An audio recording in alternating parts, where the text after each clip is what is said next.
So our lesson for today is Lesson 2 sa inyong module, Heat Energy Transformation. It says here, all matter is made up of tiny particles which are in constant motion. Alam natin yung unang part sa taas. All matter is made up of tiny particles. Kasi nga, all matter are made up of molecules, right? Ang idadagdag lang natin sa idea natin, class, all matter is in constant motion. When you say constant, tuloy-tuloy. Motion, paggalaw. Ano yung mga matter? Marami, di ba? Pero meron tayong tatlong basic. The three basic matters, classifications of matter are solids, liquid, and gas. Alam natin gumagalaw yung gas. We know na gumagalaw yung liquid. Pero, sabi dito, all matter is in constant motion. So, ibig sabihin pati solid ay gumagalaw. Tulad nitong object na to.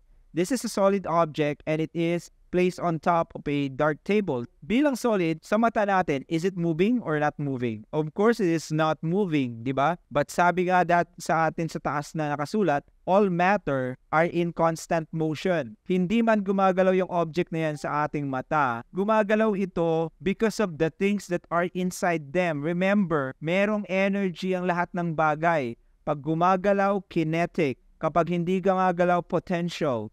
But potential energy pa rin siya. So there is energy inside this object. And that's because of this one, molecule. So ang molecules kasi actually ay kumakalog-kalog. Kung nakikita nyo, gumagalaw yung mga molecules, hindi nga lang sila makaalis sa pwesto. So those are the molecules of solid. Lahat ng molecules ng matter ay gumagalaw. Nagkataon lang na solid, masyado silang siksikan. Gumagalaw sila pero hindi sila makaalis. And that's because of the atoms, the active atoms that are inside them. At ang molecules, kaya naman gumagalaw dahil mga atoms sa loob ng molecules ay gumagalaw. So syempre, pag gumagalaw ang laman, gagalaw yung lalagyan. Their constant movement produces energy. Ang tawag dun sa constant movement nila, tinatawag na kinetic energy or energy in motion. Energy in motion is called kinetic energy. Ang kabaliktaran naman niya ay potential energy or energy at rest or when not moving. The sum of the energy from moving molecules in an object is thermal energy. Ibig sabihin, pag samasamahin mo yung paggalaw ng mga molecules, collectively or sama-sama, ang mabubuo nila ay thermal energy. Imagine niyo, di ba, kunwari itong kamay natin, pag pinagkakaskasan niya, umiinit, di ba? So, ano yung thermal energy? It's the heat energy, other term yung thermal energy. It says here that thermal is also called heat. Heat energy or thermal energy is the result of the movement of tiny particles called, yung isa ay atoms, or it could be ions, or molecules. So yan tatlong yan, class, mula sa pinakamaliit na atom hanggang sa molecules na makakabuo later on ng matter, heat energy or thermal energy ang resulta ng kanilang paggalaw. Yung atom, alam na natin to, it's the smallest particle of an element. Yung ions, ang focus dyan ay yung charges nila. At yung molecules, electrically neutral particle, kasi nga wala na tinutukoy na charge. Pinagsama-sama mo na yung mga charges, kaya naging neutral na siya. Heat can be transferred or moves from an object of high temperature to an object with lower temperature. Heat energy transfers in three different ways. Tatlong paraan ng paglipat ng heat energy. We got conduction. So sa conduction, merong isang bagay na tatawiran. Lagyan mo ng kuryente or ng init sa isang dulo, tatawid yon dun sa tatawiran. The other way is convection. Ang convection ay ang pag-ikot-ikot ng init. Okay, palipat-lipat siya. And radiation, ibig sabihin, pag merong heat source, kakalat yan. So conduction, may tatawiran. Convection, umiikot-ikot. Radiation, kumakalat-kalat.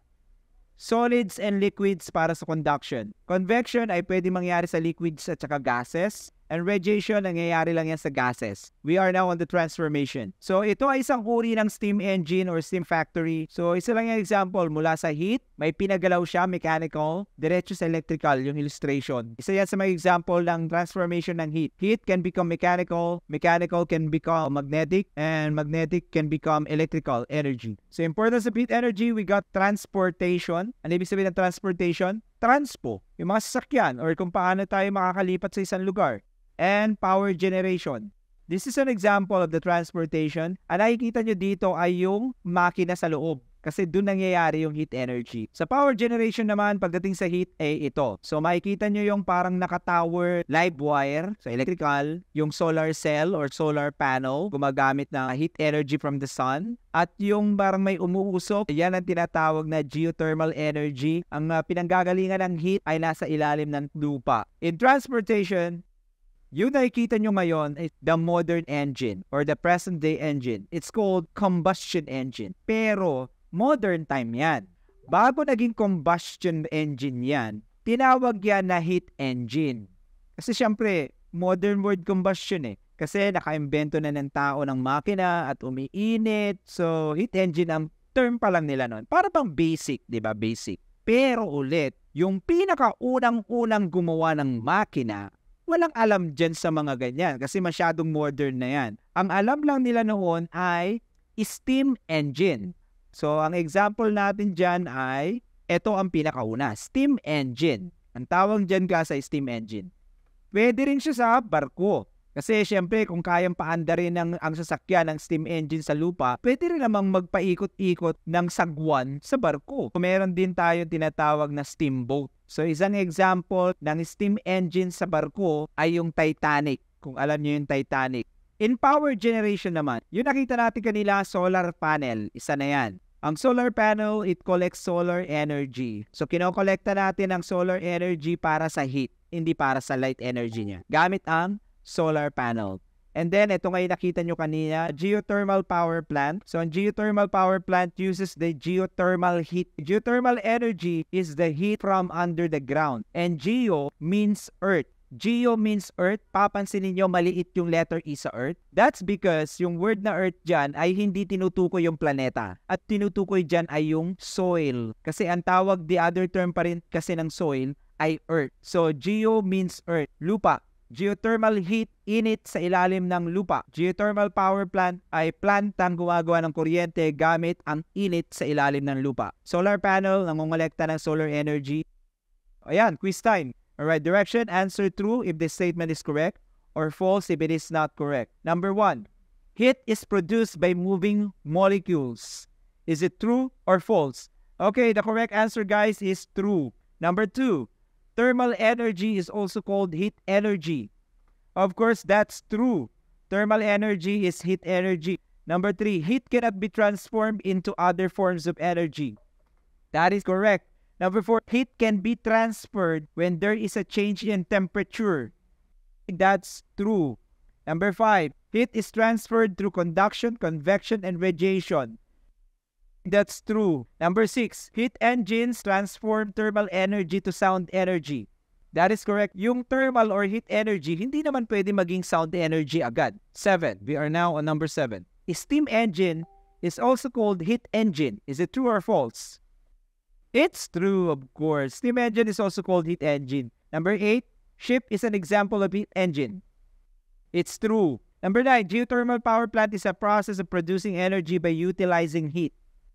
Yes, of course, it's true. It uses the process of producing energy by utilizing heat. So very good, guys. Very good. It says here, guys, lesson 2, heat energy transformation completed. That was for lesson number 2. Thank you so much to all of you. Once again, this is Sir Z saying and wishing you God bless, stay safe, keep safe, do well with your studies. Class, for the meantime, dismissed.